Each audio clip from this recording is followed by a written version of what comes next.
So who saw that one come in, eh? You're probably thinking, hang on, this isn't a race review or a quali review or a quali preview or race or weekend preview. You're right. This is absolutely an unscheduled episode, so it might be a little bit more off the cuff. But we are here going to just to quickly discuss the breaking news that has come out in the last hour or so that Daniel Ricciardo is back in F1. Welcome to episode 306 of Grid Talk. My name is Tom Downey, and here with me today is George Howson. Good evening. Yes, very unsurprising in a way, breaking news, but also a bit of a shock that it's come right now, I suppose. Yes, it was absolutely a bit of a shock, certainly a shock to all of us. Just before George and I have a conflab about the news and we give our sort of thoughts on it, we need to quickly give a shout out to our sponsor, Bet Online. So Bet Online is your number one source for all your betting needs. Get the latest odds, lines, and matchup reports for baseball, boxing, golf, and more. BetOnline continues to be the fastest and easiest way to place your wagers, including live betting and your favorite casino and card games available to play right now from your phone. Head to the website or use your mobile device to sign up today and get in on the action. Remember to use the promo code BLEAV, that is BLEAV, for your 50% welcome bonus on your first deposit. BetOnline, where the game starts. And very quickly, if you do enjoy this podcast, we'd love it if you could take 5 to leave us a 5-star rating on Spotify or a 5-star review on Apple Podcasts. If you're one of the 72% of people who are not yet subscribed, please consider helping us out with a like and a subscribe. Finally, last bit of housekeeping, I promise. Be sure to follow us on our brand new social channels at Grid Talk UK to stay up to date with the latest shows. Right, now that the admin's out of the way, George, Danny Rick is back in F1. He is. I mean, in a sense, he never truly went away. He was obviously test driver for Red Bull, but the fact he's back now in an AlphaTauri is something that, like I said at the start, it's surprising but also unsurprising at the same time. But first of all, I feel for Nyck de Vries. He's yet another driver who has been chewed up and spat out of the Red Bull system. There's been so many of them. So many of them that never come back into F1 and some that have come back in, like Gasly and like Albon. And now Ricciardo as well. He's another one who's come back. It's a real big announcement. Just come off the back of Silverstone. It is. And if anybody listening, you might, although this is a podcast, this is going to be a little bit just more like a general conversation. So we're not going to be asking questions. It's just the two of us. So so my kind of like view on it is it just makes a bit of a mockery of the whole thing. And I said this last year about De Vries. I said it on shows and I've been saying it this year. People were far too quick to go, oh my word, this kid is about, I say kid, he's 28, same age as me. People were very, very, very quick to say, he is like the second coming or something. He is Dutch Messiah version 2.0. And he's not, he's more Dutch Medusa. And he's just, people sort of like, rightly praising him for the performance he put in that Williams in Monza last year. But Monza is a very easy circuit. You just slap on minimal wings, and we've seen that Williams decent in a straight line, especially this year. So I think a lot of people jumped on the bandwagon, and the Red Bull management included. But was it Horner said he didn't want De Vries, but Helmut overruled him, or the other way around? There's something like that, isn't there? I mean, I don't know if you know more than I do, but you probably do. But yeah, there was something like that. There was some sort of dispute about it, because obviously he was at Williams. He was a Mercedes junior driver, Formula E champion before he joined F1. I will just add a little bit to what you said about Monza being an easy track. Yes, it's an easy track in a sense, but I think the biggest factor for that is probably, the fact that Williams is so good at high-speed circuits, as we've seen at Silverstone in particular this year. I think this year, we're skipping a bit ahead here, but I think they will get a really good result at Monza because that car in low drag setup is fantastic. And obviously, this competition that weekend was Nicholas Latifi, who was never exactly the best. So I think if you put Albon, if he didn't have his appendicitis trouble, if you put him in the car in Williams last year, he would have probably got a similar result, maybe even better. But yeah, saying that he's the next Max Verstappen, he's the next big thing to come out of the Netherlands, it's just like, no, He's not that really good. not. No, decent driver by F1 standards, I think. Honestly, I think he's all right. But when the pressure's on, when your team boss, I mean, not Horner, bloody it's Helmut Marko. Helmut Marko, yes, that's it. Sorry. Yes. forgot the name there. When he's coming out in the press and saying literally like, yeah, he's doing pretty terribly, he's not really doing good enough. That's just not going to help you. Have that conversation behind closed doors. That if you don't air your dirty laundry. You don't know. That'd be like your boss. If you like working in an office, your boss going, yeah, this guy over here, yeah, him, he's not hitting targets, and I want you all to know it. Everybody here. You don't do that. That's just bad conduct. I've worked for someone like that, so I know. But it's not right, is it? No, it's not. It's like it's like what does he want? Does he want the Vries to walk to the paddock with like a big dunce thing around his neck or something? It's like go and sit. He's being put in the AlphaTauri, like the equivalent of being put on the naughty step. Do you think? Yeah, it's terrible, really. It's a dog. It's awful this year. They've got 2 points. Yeah, the car is not there. It is not a particularly good car. It's probably the worst car in the grid right now. I'd say so. It's either that or the Haas. It's one of the worst. It's one of the worst cars this year. You say that though. Haas have had some all right results. Yes, they go backwards in races, but they at least qualify all right and move back. At least they do something right. AlphaTauri, my words, they're barely able to get out of. Well, I don't think De Vries has ever made it out of Q1. He might have made it into Q2 a few times. I think Yuki Buki's made it into Q3 once or twice, but it's just like the car's not there. And no, it's not. And I think as much as I like Daniel Ricciardo, I'm a big fan of him, as I've said many times on Grid Talk, but I don't think he's not going to be getting podiums in this car. He's not going to be getting top fives. He might get like the odd top 8, the odd point here and there, but he's not just going to solve everything overnight. And actually, I think it might well be detrimental to Yuki Tsunoda because Tsunoda's someone who's really struggled for confidence as well. He's had all the pressure heaped on him. Now he's got Daniel Ricciardo, alongside him in the garage. And let's be honest, Ricciardo's probably going to beat him. And then who's the pressure? Who's going to get the pressure? Tsunoda. Is Ricciardo going to want to stick around in an AlphaTauri for after this season? No. Why would he? Oh. I'm sure he's getting paid a decent wage to do what he's doing, but it's not a long-term thing for him. He'd much rather go to America and compete in IndyCar or whatever. That's more his kind of thing. This is not a long-term solution for them. So it's just the cycle's just going to repeat itself. Tsunoda's going to get a heap of pressure on him, and then next year when Liam Lawson or someone like that comes in, the same thing's going to happen to him. He's going to last a season or half a season, and they'll bring back Ricciardo again. Maybe I don't know. Well, yeah, how many times can they drag Ricciardo out of the Red Bull retirement home to fill in the seat? Because so I'm glad you brought up this issue next year because I was going to raise that. Or sort of raise. I was going to ask that anyway. It's like. That AlphaTauri is a dog. We know that. And AlphaTauri is supposed to be a development seat. But, these rumours about the team getting sold, and then they declined them, and then Helmut came out and said the team's going to be called something else. It's like, what does that mean for Tsunoda? What does that mean for Danny Ricciardo? What does that mean for everybody involved? Because it's like, if the rumours are to believe, then it's going to be Andretti. Will Andretti keep the team in Italy? Will they move them to, because bear in mind how ingrained that team is in Faenza.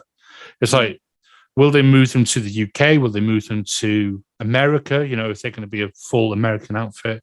It's like, all this does is, for me, is raise more questions than it answers.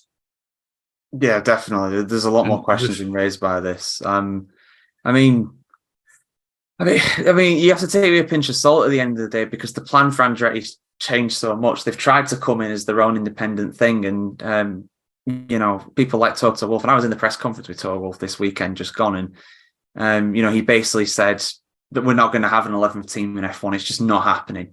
If you want to come into F1, you got to buy a team, and that's helpful. It's really unhelpful. It's really, really unhelpful, and I think all the teams are the same. I'm not pinning this on Toto by any means. It's all the teams are the same with it. It's an absolute cartel. they're just like, no, we've got our prize and we've got our cake and we want to eat it and we're not going to share it with anybody else. 10 slices, that's all there is. There's not going to be an 11th. So the only way that Andretti are going to come in is if they buy somebody. And who's up for sale? AlphaTauri. They're the only ones, really. Yeah. Maybe they should... Sorry, go on, mate. No, so yeah, I mean, to answer your question about whether they're going to move factory or not, who knows? I mean, Michael Andretti was spoke to by Brundle, I think, on the grid in Miami, and he says that, they're setting things up, they're getting things ready to join F1, but does that mean they're building a factory? Does that mean that they're thinking, are we going to keep the one in Faenza? I think in the short term, they definitely keep the one in Faenza because building a whole new factory is a massive, massive undertaking. It's took Aston Martin years to get theirs, and if you look at ones like the McLaren Technology Centre, that took forever to build. So I think in the short term, they'd probably stay in Italy, but in terms of the drivers, I mean, if Andretti come in for next year for AlphaTauri, then maybe Ricciardo stays on. Maybe Ricciardo stays on after that as an Andretti driver. They sack Yuki Tsunoda and they bring in, I don't know, Joseph Newgarden and a Colton Herta or someone like that. Yeah. Yes. So someone who has that American sort of backing or that sort of American name. And let's be fair, Danny Rick is loved by the Americans, and we talked about him going to, maybe NASCAR or IndyCar or something. He'd be perfect for that bridging of the gap. Here we are. Good talk, conspiracy theories, episode 1. It's like, it's his first step with Andretti getting into F1. They bring in an established driver who they know who has a good reputation in the American market. I wouldn't be surprised. And, Helmut has come out and said that the team is being rebranded. Well, Sauber's been rebranded God knows how many times. Yeah. I can honestly see it. There might well be some smoke-filled rooms somewhere where they've all discussed this and be like, well, you know what? Let's set us up. Let's get Daniel Ricciardo in the car for the second half of the season. We're not going to have De Vries. We're going to have Ricciardo and somebody else. Let's get him in the car, get him back used to F1, because as experienced as Daniel Ricciardo is, it takes time. It takes time. Yeah. Getting used to, this is why they do testing, and he won't have been through that, so it will take him time to get used to the car. So if that was what the plan was, this is probably what they'd do. Yeah, and let's not forget he's coming back into that car at the Hungaroring, which is called Monaco, hence the cheeky plug. Got my fridge magnet which I keep on my mic stand. It's called Monaco without the walls, so it's not exactly the easiest circuit to come back into F1 into a pressure cooker, which he's familiar with because he's obviously worked his way through the system. But it's just like I don't know. I'm a bit skeptical, and I feel a bit for De Vries, but I think he also did make his own grave. Because when he said, don't judge me like a rookie, so Red Bull went, okay, we won't. And it's like, you've got no points. Your team has got 2 points. Bye. It's like, that's going to get clipped. It's like, what do you expect? He did make a rod for his own back, really. He did, yeah. Like I said, I think he's an all right driver. I don't think he's a particularly special driver by F1 standards. There's no way you could say that he is. And the fact that he's done that is just like, well, all right, we won't treat you as a rookie then. I mean, technically he wasn't, but it was his first full season. And yeah, having to perform like that against someone who's not Nicholas Latifi, someone who is better than Nicholas Latifi is something. So yeah, I don't feel for him in that sense. He's really not helped himself. I mean, again, as people know, I went to Silverstone at the weekend, and De Vries was one of the guys that I managed to meet. He did a little 10 minutes for the press, and to be honest, he kind of seemed like he didn't really care. And I mean that with the greatest of respect. Obviously, he does care, but by F1 standards, compared to the other guys I saw, he was just kind of like, yeah, I'm here, I'm going to do my best. And that's kind of it. And so, ironically, just like when I went last year and I saw Daniel Ricciardo and I thought, he seems like a defeated man. He doesn't seem like, anybody who's really trying. And then the announcement came about Oscar Piastri in the summer break. Ironically, the same things happened again, but this time it's Ricciardo coming into the sport rather than leaving. Yeah, it's just, it's a good point you raise. And we've seen it when drivers have had that like defeated body language. It's like I reckon he knew No, I reckon Red Bull had told him, or AlphaTauri, or whoever. I reckon they told him. They said, we'll pay you out your contracts. Off you go. And we're going to get the honey badger back in. So, yeah, it's just. Do you know whose fault this all is? I don't know. Who are we going to blame for this one? There's a few people involved. Hear me out on this one. Go on. Fernando Alonso. If he wouldn't have left Alpine, it boils down to Alonso. It always does. If Alonso would not have left Alpine, he wouldn't have gone to Aston Martin, which meant Gasly wouldn't have gone to Alpine, which meant he would have still been in AlphaTauri, which would have meant De Vries would not be there, which meant Danny Rick would not have had a seat to come into because he's back in the Red Bull family. Oh God, Alonso! It always boils back down to Alonso, and the thing is, we've shared it as well in our group. The meme of Piastri being interviewed, and then Alonso's in the background with the biggest smile on his face. Yeah, he might as well stand there with like a butter churn or something, just stirring up the proverbial. It's like I love that picture. He is grinning like a Cheshire cat. He loves it. Do you know what? I'm going to check his Instagram right now. I wouldn't be surprised if he posted something with him. Do you remember last year when the whole news dropped? And he just posted a picture of him just like that. Just, I would not be surprised if he's posted something similar. Fernando Alonso. He absolutely knows what he's doing. That's the thing. I love Alonso. I really do. Oh yeah. Me too. Honestly, and he's just. No, he's not posted anything. Oh, it's a shame. I was wondering if there's going to be something of him just like milking it or something. But no, it's I don't know. It's just we'll see what Danny Rick can do, but I don't think it's going to. It's putting a plaster over a gunshot wound. And that gunshot wound is the absolute dog that the AlphaTauri was AT23, I think they call it, which sounds like a printer. The absolute dog of what that car is this year. So, well, I think if it is a printer, then it's about as reliable as my printer, which I can't figure out how to use. And evidently, the AlphaTauri team don't know how to set up their car either, with how bad they've been doing. So I guess it's accurate if it was a printer in that case. Yeah. It sounds like the electronics are about as reliable as well. So, I don't know. Yeah, no, it's just it's a funny one, and we joke about it, but it's like. I do feel for De Vries, but also don't. It's not going to do his reputation any good. But he, like you said, he wasn't one of those where it was like, "Oh my word, this guy is like the second coming." Because if you look at drivers like Russell, like Leclerc, even like Ocon, Norris, who have like gone bang, bang, bang through the age groups, Piastri, they're very much kind of drivers. They would win back to back or. I know Lando didn't win back to back, but it's because he came second to George Russell. Not a bad driver to come second to in a F2 fight. So because De Vries was in F2 for about 3 or 4 years, I think it was at least 20. I think it was 3 years. So I think 2017 he ended. I know he was in F3 or GP3 as it was in 2016 because I actually met him. Ironically, at the paddock in Hungary in 2016, because a mate of mine was racing on the same team as Ralph Boschung, and actually the Lord himself, Javier Ragunathan, was on the team for the first round of that season. Side note, but yeah, I got photos of De Vries and all sorts on, and Leclerc and all sorts on my phone, on my OneDrive, and it's just like.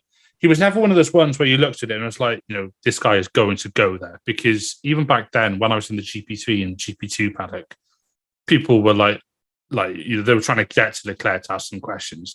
And bearing in mind, my mate Matt won the feature race that weekend because actually De Vries stalled from pole position. Foreshadowing. So I know it's not helping. So it's just that there was never that kind of like buzz about him. So. Yes, he won GP2, but he didn't win it like back to he won it. 2019 was not the most competitive year for F2, and it was kind of like you have to win it this year. So, yeah, to be honest, mate, I don't know what you. Well, no, I do know what your opinion is, but to me, it just makes a mockery of the whole Red Bull thing, and nobody's going to want to go to, as a young driver, nobody's going to want to go to that seat now because you're going to have Helmut Marko staring at you. Maybe not the best thing to say. You're going to have Helmut Marko, like focusing a lot of attention on you and criticizing and scrutinizing every single performance. And yes, it's fight or flight, but it's Red Bull. Most drivers will just sink.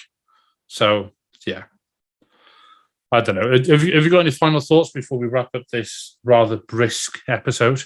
Yeah, I mean, like you said, it's just a shame, and I remember not even 10 years ago looking at the Red Bull Driver Academy and thinking, wow, these guys are bringing through some serious talent. Like you think about Ricciardo, Verstappen, Sainz, Kvyat. I mean, you can talk about Kvyat all you want, but he was very highly rated when he came into F1, and I thought he was decent at first.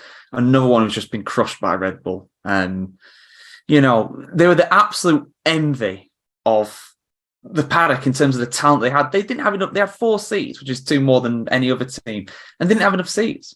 They couldn't get them all into F1. So you had like Sainz leaving and going to Renault and things like that, and you just look at it now and, with the greatest of respect to some of these drivers, because they're all supremely talented, but would a Liam Lawson do better than what De Vries had? Would a Jehan Deruvala do better than what De Vries did? I'm trying to think of the other guys in F2. Would Iwasa do better? Zayn Maloney's only just joined F2, but you put him into F1, even if he could get a super license. All these guys, would they do any better than De Vries? And it's like, probably not. And you got to look at it as well. I mean, people mock Formula E, but he did win it. He's the only guy to go the other way from FE into F1, and he, unfortunately for him, in a very harsh way, has failed. He's not stuck around for a whole season.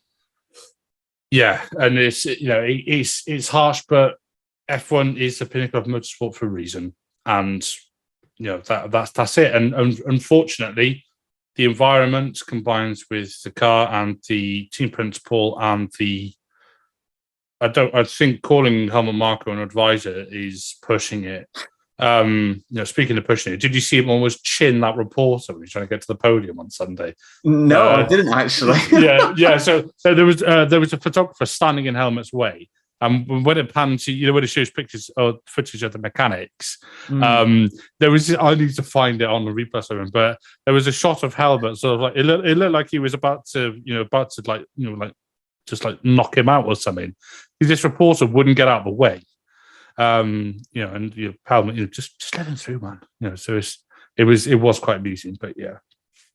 Side note on that one, but so George, I just want to say thank you for jumping on, sort of like impromptu. Is there anything you want to promo aside from us? That sounds wrong. Just me and you, Tom. No, dream team. Exactly. My pleasure to come on as always. I mean, me, especially when something like this happens. We gotta cover it because it's what the fans need to hear. The people that might not see this or what kind of people's reactions to it. We're always here for it, and we might do more of these if similar things happen throughout the season that are a bit kind of like, whoa, that's happened. Let's jump on this. But yeah, I mean, the only thing I want to promo is Football Chronicle. My football website is part of the F1 Chronicle kind of family and everything. I'm not doing a weekly opinion piece at the moment because it's the off season, but when the season starts up again, I will be doing that, giving my hot takes on everything in the world of football. So that's Football Chronicle, football spelled the Spanish way, so that's futbol.com, not footballchronicle.com. Sorry. So yeah, that's all I want to promo. And thanks for hosting, Tom. Thanks for pitching the idea of the show. All for it. That's all right. Well, it's a good thing I work from home, so I can just close Teams, open Zoom, and away we go. Same. He says while Teams is still open, but do not disturb. So yes, So I obviously, Grid Talk co-host, but I also co-host Formula Talk, which recording was supposed to start for 2 minutes ago. So if you are listening to this when it's gone out, Formula Talk will be out shortly as well, probably tomorrow. But Grid Talk is available on YouTube, where most episodes are recorded live, not this one, as well as Amazon Fire, Spotify, Google Podcasts, Apple Music, Verbal, and Pocket Casts. Just search Formula One Grid Talk for our back catalogue of shows with previews and reactions to both qualifying and race results. Please consider supporting the channel on Patreon so we can get better mics, lights, and recording equipment. Also, make sure you are subscribed so you're the first to know when each new weekly episode is released. We will be back soon with plenty more F1 content. Thank you very much for listening to the Grid Talk podcast presented by Bet Online, and goodbye.